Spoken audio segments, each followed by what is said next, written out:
Okay, in the world of King of Pop related content, Sony buys half of Michael Jackson's catalog for record sum. Now, this has caused a bunch of controversy because during his lifetime, the later years of his career, folks knew that Michael did not have the best relationship with Sony Music. But how long has Michael Jackson been gone? Like, well over a decade at this point, if I'm not mistaken. I think it was going on 15 years, I think, this year. But regardless, man, Sony Music Group has apparently paid for half of MJ's catalog. The amount is thought to be around $600 million, which makes his total catalog worth at least $1.2 billion. This is double the amount of Bob Dylan, thought to be the previous highest earner, off selling his masters to Sony. Holy crap. Sony has not yet commented on the purchase, so the amount could be lower or even higher.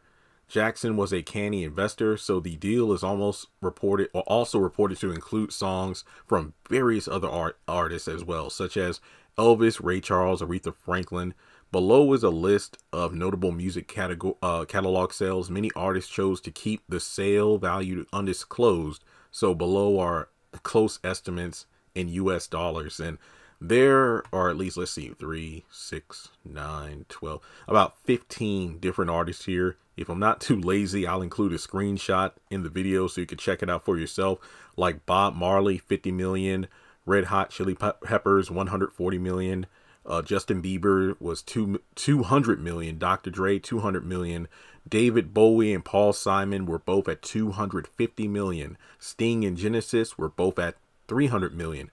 Bruce Springsteen, 500 million. Bob Dylan, 600 million. And now we have Michael Jackson up there in the ranks as well. So that is insane. That is insane. Now, with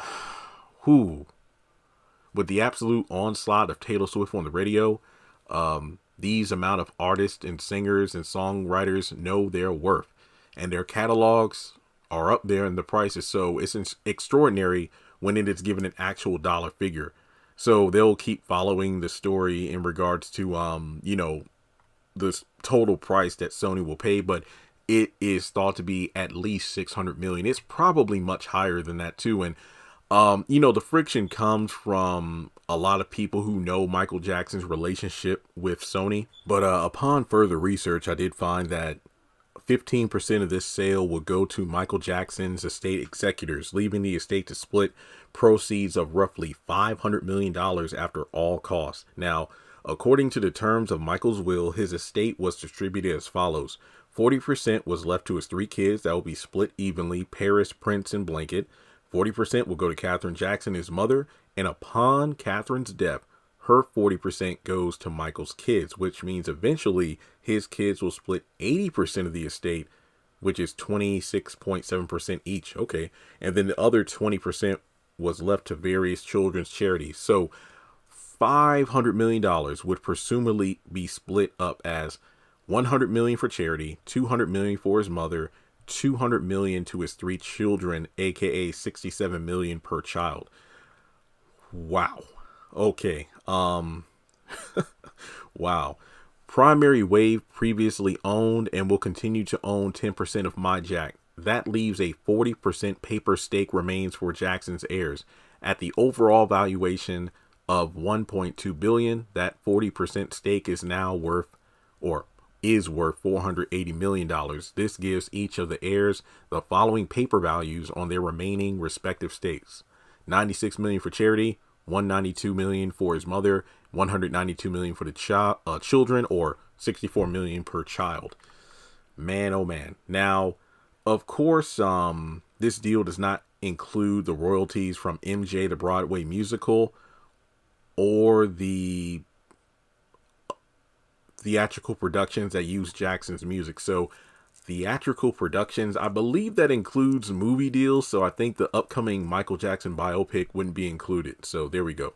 All right. Well, all the business aside, you got to look at it from the personal aspect. A lot of people don't like the Jackson estate selling this much of the catalog or any of the catalog because Michael didn't want that. But From a business perspective, it does not surprise me because despite Michael Jackson's wishes, Michael Jackson is no longer with us, and the people running the estate now, they got their own agenda. Some people probably looked at this as an opportunity to make a crap ton of money. The $600 million that Sony paid, they're going to make it back. Not to mention the fact that they sold half of it for that much money. It would not surprise me if in the next 5 to 10 years, Sony ends up buying the other 50%.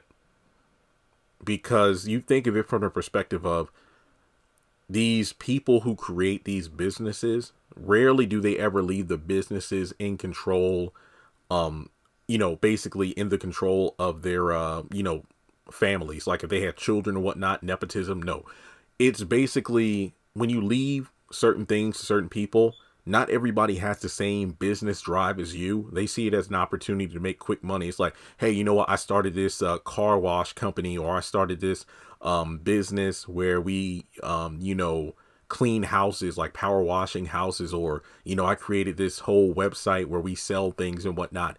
And I want to keep this within the family to create generational wealth. No, if a kid grew up spoiled and whatnot, it's like, oh, I could sell this company for like $50 million. I want to do that right now. I won't have to work another day in my life.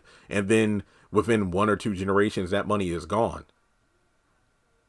And then the person buying the business will have done many things with it, creating generational wealth for themselves. So it's just one of those things where even though Michael felt some kind of way about Sony, the people who were left with the decision to allow Sony to buy 50% of the stakes in the music catalog, they don't care.